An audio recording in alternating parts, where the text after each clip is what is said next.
Every Friday for 38 years, a truck plant painter in Louisville, Kentucky, named Harlan Webb, stopped at the mailbox at the end of his drive before he ever went inside. He dropped in one envelope, closed the lid, and walked up to supper. His 3 children watched him do it their entire childhoods and assumed it was a bill. Harlan never earned more than $6,800 a year, and he died with a paid-off house and more than $300,000 built entirely by whatever was in that envelope. They called it the first cut. Not a budget, not an investment plan, not a system with 9 envelopes and a rule book. One rule executed in 90 seconds before the money ever touched the family's life. We were sold something else. Apps, advisors, complicated plans that all begin with whatever is left at the end of the month, which is nothing. Harlan Webb never had anything left at the end of the month either, and the envelope he mailed every Friday is why it never mattered. Number 16 is the small trick that put Harlan's money somewhere his own weakness could not reach it. Number 13 is why he never once broke the rule. Not even the winter the plant cut his hours in half. And number 1 is what was actually inside that envelope, the rule itself.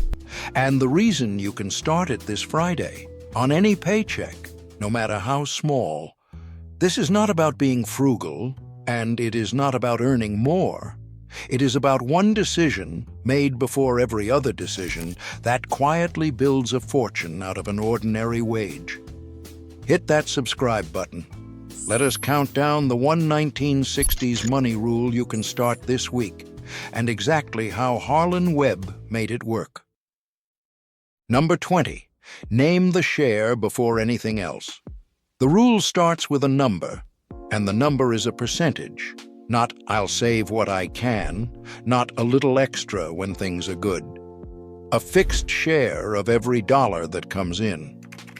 Harlan chose 10% in 1962 at the kitchen table, with Ida sitting across from him.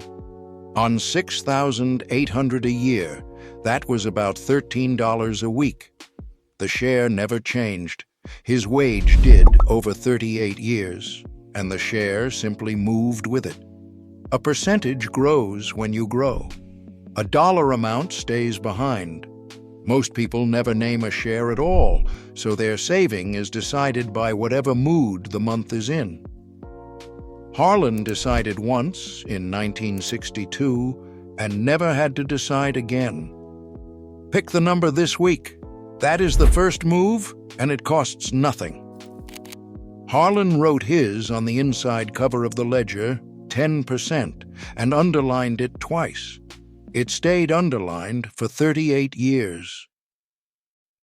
Number 19. Start smaller than feels serious.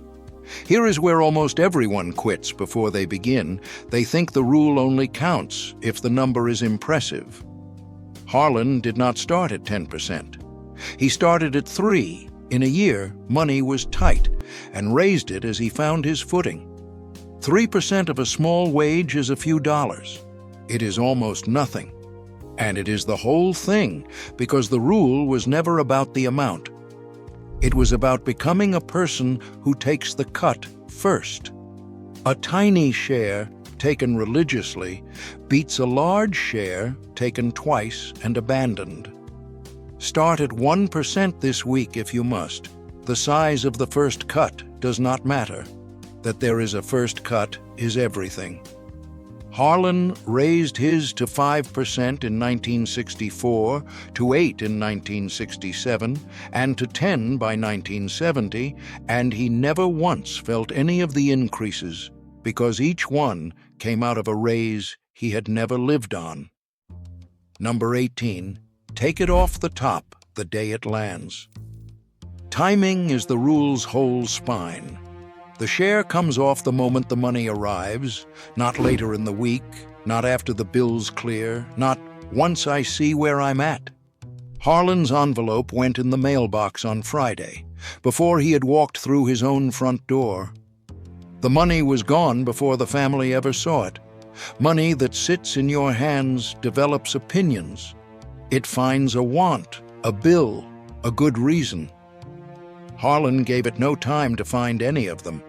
The share left first, and everything else got what remained.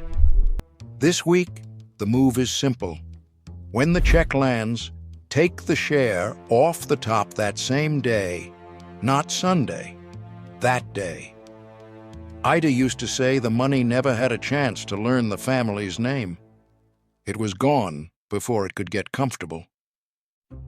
Number 17, make it happen without you. Harlan's rule worked because it did not depend on Harlan being disciplined every single week for 38 years. No one is. So he built the discipline into the machinery.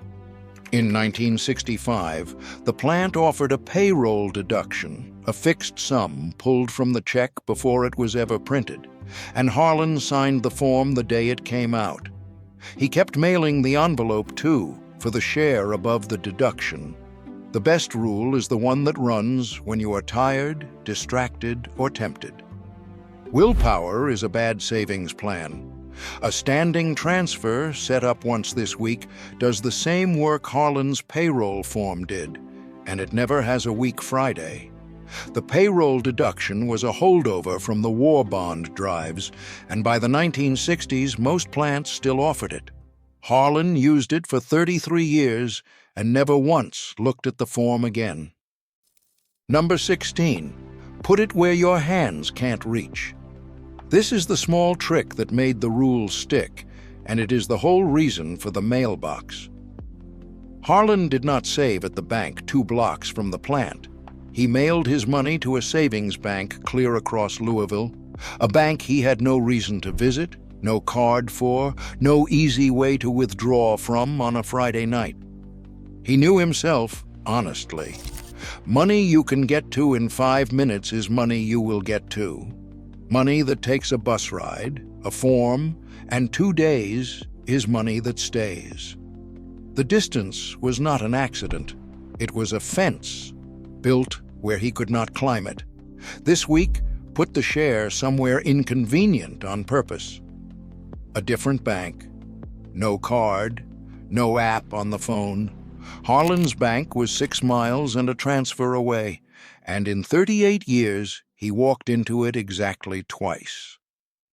Number 15, live on what's left and never look back. Once the share is gone, the rule is finished for the week. The rest is just life. Harlan and Ida ran the entire household on the 90% that remained. Groceries, gas, the mortgage, the church, the kids' shoes. When it was tight, they cut something else, because the share was already gone and was never coming back. This is the part that sounds impossible and turns out not to be. A family that lives on 90% adjusts in about 2 months and never notices again. The money you do not see, you do not miss. Harlan never budgeted the share. He simply spent a life that started 10% smaller than his paycheck. The children never knew. There was no visible sacrifice, no lean years, no going without. Just a household quietly sized to 90% of a wage nobody outside the family ever saw. Before we go on, I made something special for you. A guide for people like us who still believe the old ways worked best. It's the forgotten money rules that working-class families live by. The kind that built real wealth on a single income, so you never have to live paycheck to paycheck again. But this wisdom is disappearing, and once it's gone for good. I've put together 2 books for you, plus a free bonus. Imagine how much more peace of mind you could have a year from now by putting these forgotten habits back to work. Scan. Number 14, never negotiate with the share. The rule dies the first time it becomes a conversation. Harlan never sat down and asked whether this was a good week to take the cut, because the question itself is how the habit ends. It was not a decision, it was Friday. The share came off the way the sun comes up, without debate, with no vote. Every person who abandons this rule abandons it the same way. not in one dramatic failure, but in one reasonable exception, followed by another. Harlan gave himself no exceptions, so he never had to defend the rule against his own good arguments. Do not decide each week. Decide once, then stop deciding. Harlan used to say the rule only cost him one hard conversation, the one he had with himself in 1962. After that, it was never a question again. Stop here, because this is why the rule works, and it is the opposite of what almost everyone is taught. Most people save what's left. That is the plan, and it has never worked for anybody because nothing is ever left. Spending expands to fill whatever money is in front of it. Every dollar you can see finds a job before the month is out. That is not a character flaw. It is just how it goes, for everyone, at every income. Harlan understood the fix at 26. If nothing is ever left at the end, then take your share at the beginning, and let the leftover be the bills instead. The order is the entire secret. Same wage, same man, same month, but one order builds a fortune and the other builds nothing at all. This is why a man on $6,800 a year retired with $300,000, while men earning double retired with a pension and a mortgage. He was not saving more, he was saving first. Number 13, on a hard week, shrink it, never skip it. Here is the rule that kept Harlan's streak alive through everything. In the winter of 1974, the plant cut his hours nearly in half for 2 months. Every family on his street pulled back, and most stopped saving entirely. Harlan did not. He cut the share from 10% to 2%, mailed the envelope anyway, and kept the chain unbroken. $2 is not a lot of money, but it was proof every single Friday that the rule was still alive. The habit is the asset, not the amount, and a habit stopped is a habit that must be started over. Shrink it to $1 if you must. Mail the envelope. Never let the week go by without a first cut. When the hours came back that spring, Harlan moved the share straight back to 10%, and the chain had never once been broken.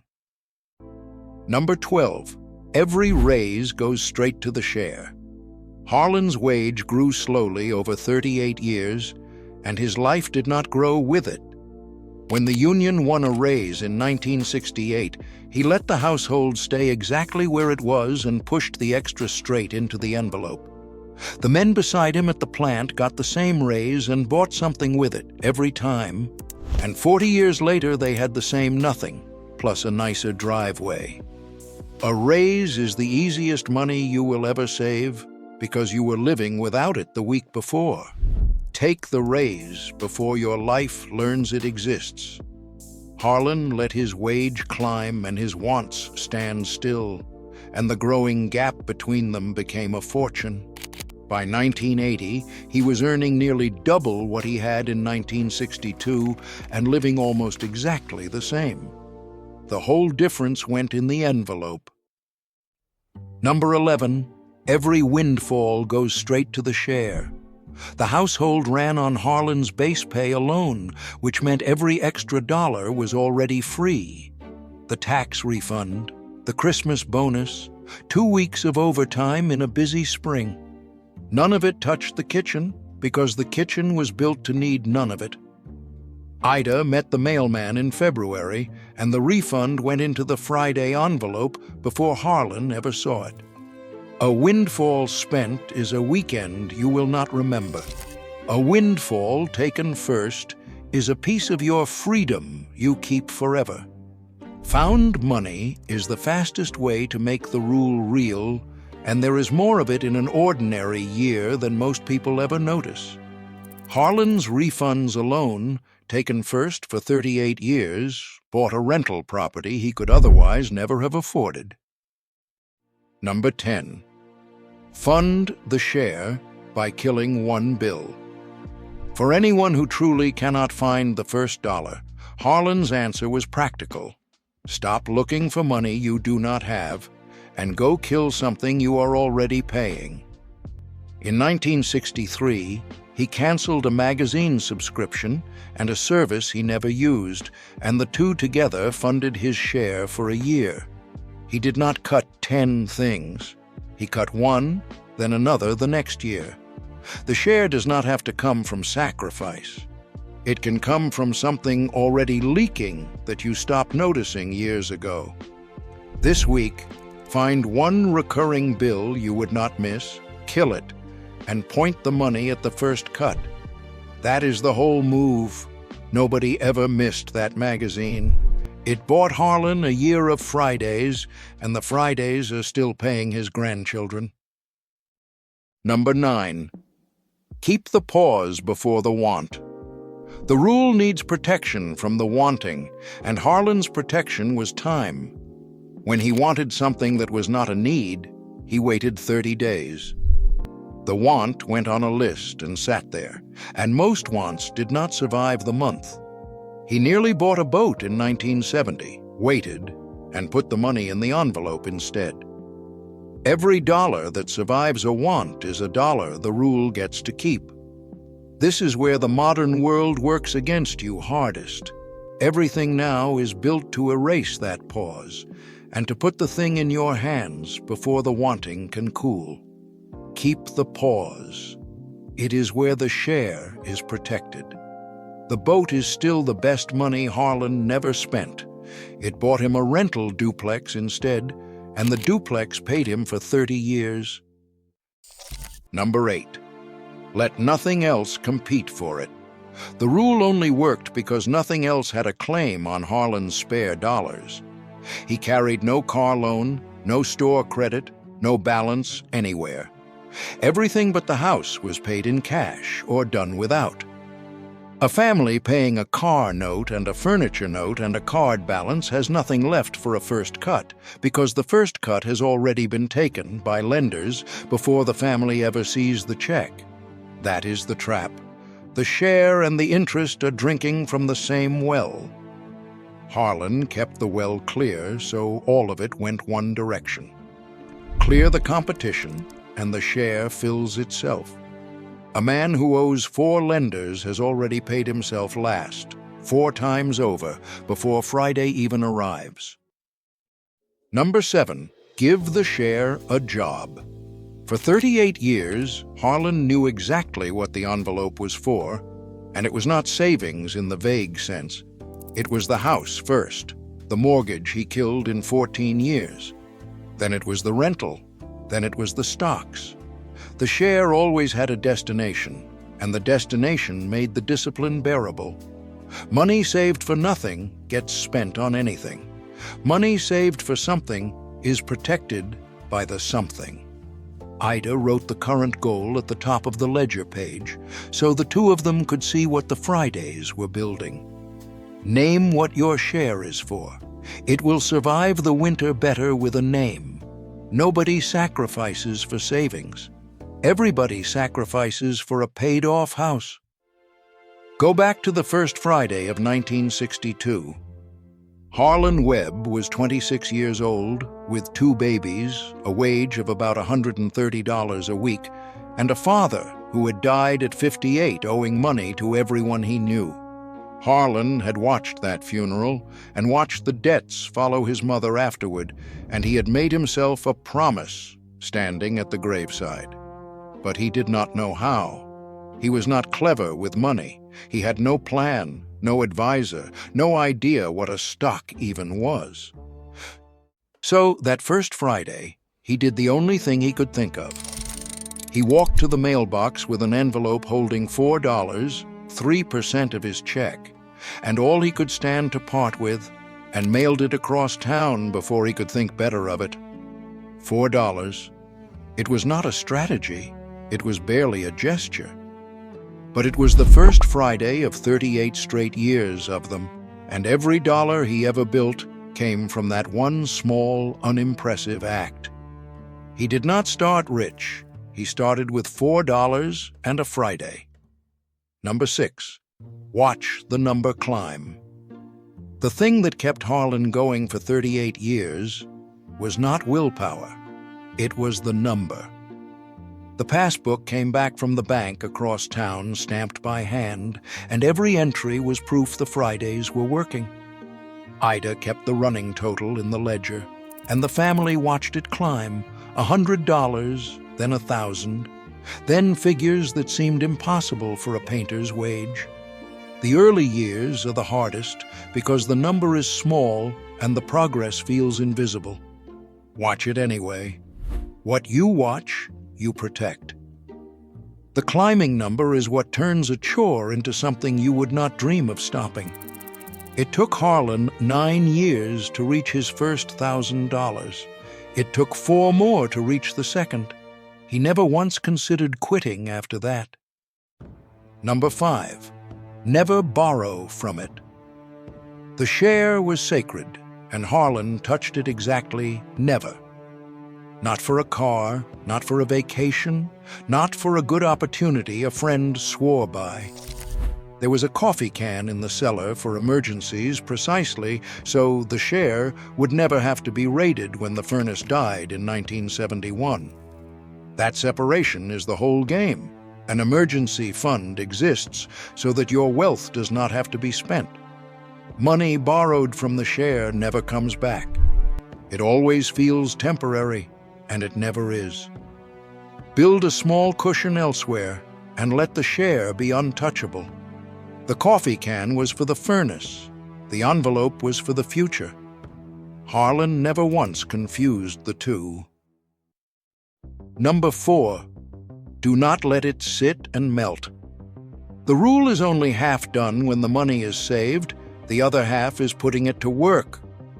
Harlan learned this the hard way in the 1970s, watching the dollars in his passbook lose ground every year while prices climbed. So he stopped letting the share sit still. It went into the mortgage, killing it in 14 years. It went into a small rental. It went into boring companies that made things people always needed. Saved money that sits is money slowly dying. Saved money at work is money multiplying. The first cut gets the dollars. Where you point them is what makes them real wealth. A passbook is where saving starts.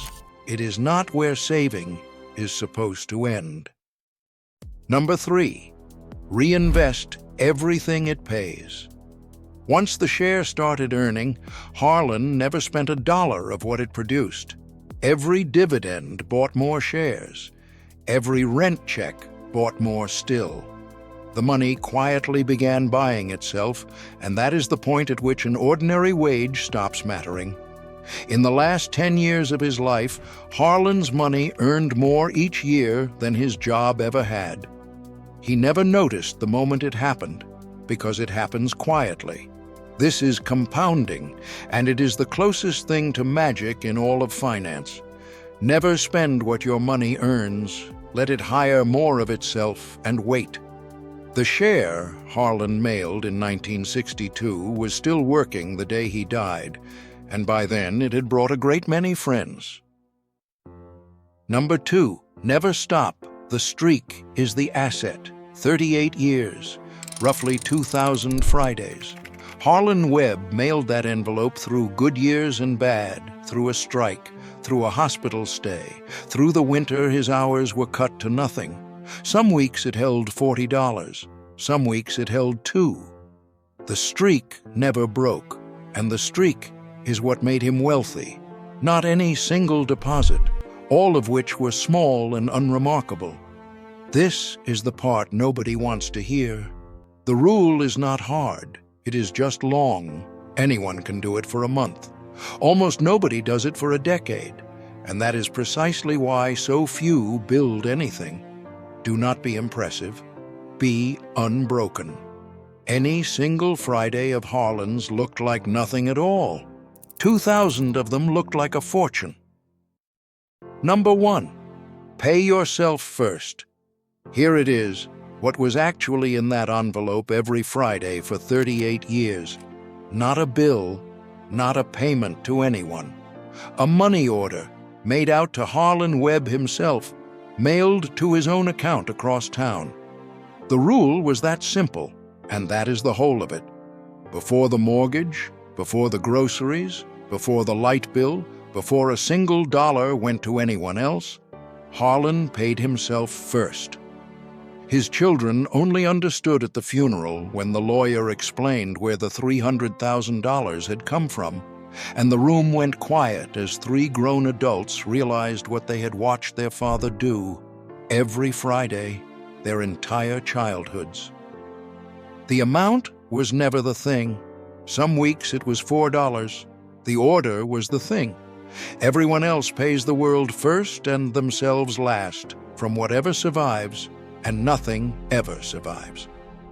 Harlan reversed it once in 1962 and never reversed it back. That is the rule. It is not clever, and it takes 90 seconds, and you can start it this Friday with whatever you can stand to part with. It was not savings, it was sovereignty. Harlan Webb died in Louisville in 2001, in a house he had owned free and clear for 27 years, having never earned a large wage in his life. He did not do 20 things right. He did one thing right, roughly 2,000 times, and let the arithmetic take care of the rest.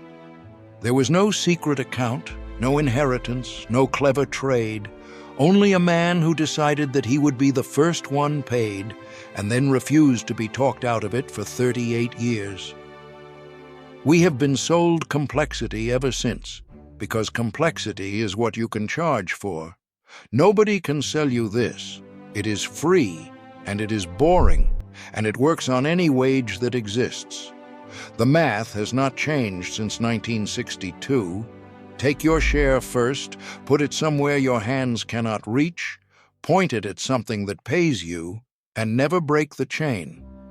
Somewhere, there is still a mailbox at the end of a drive in Louisville, and the $4 Harlan mailed on that first Friday are still the whole answer for anyone willing to walk out and mail their own. You do not need a better job to start. You do not need a plan or a course or permission. You need this Friday, and whatever you can stand to part with, taken first. That is the rule. It built a fortune out of a painter's wage, and it is sitting there right now, free, waiting to be started by anyone who decides to be paid first. This is historical content, not financial advice. Consult a professional for your situation.